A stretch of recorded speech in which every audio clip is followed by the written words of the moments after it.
Okay, in this problem, they want us to figure out the total distance traveled given a velocity table where they give you time and velocity. Um, and they also specify that we're going to use left endpoint approximation. So what does that mean? Well, that means we're going to put this into a picture, into a graph here.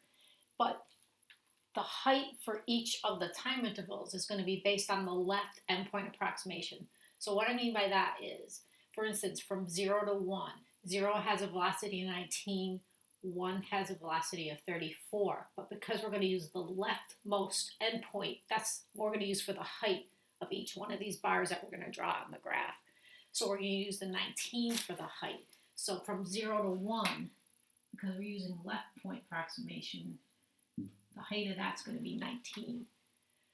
Okay, so now from 1 to 2, it goes 34, 35. We're going to use the left one, the smaller one, 34.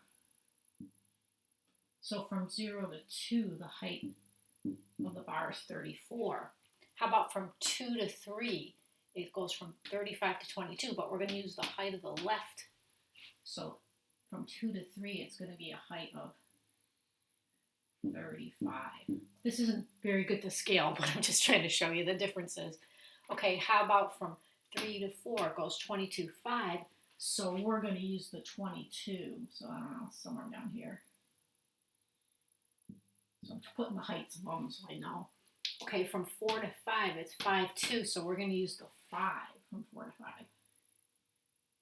5.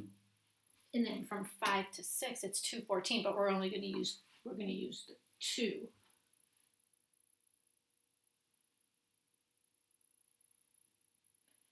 And then they kind of left one thing out that we have to put. No, I think we're good. 0 to 6, we're good. Oh, that should be a height of 2. We're good. Okay. But what you go, well, what about the 14? Well, that would be from 6 to 7. So it would be a 14. Well, it's a little bit lower, but they don't want us from 6 to 7. They only want us to go from 0 to 6. So we're not even going to look at that one. Okay.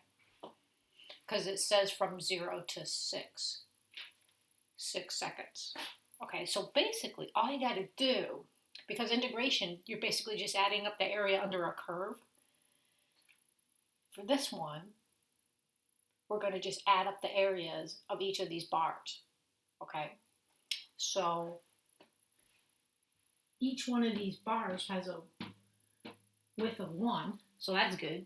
So it's always going to be the height times the width, the height times the width, the height times the width to get the areas, right? And the widths are always 1, so you basically just have to add up the heights.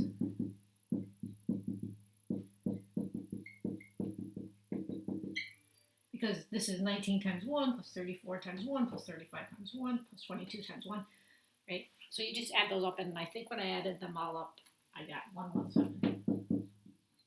So basically for this, you just have to find the areas of each of the bars and add them up to get the total distance traveled from 0 to 6 seconds. Okay, I hope that helps.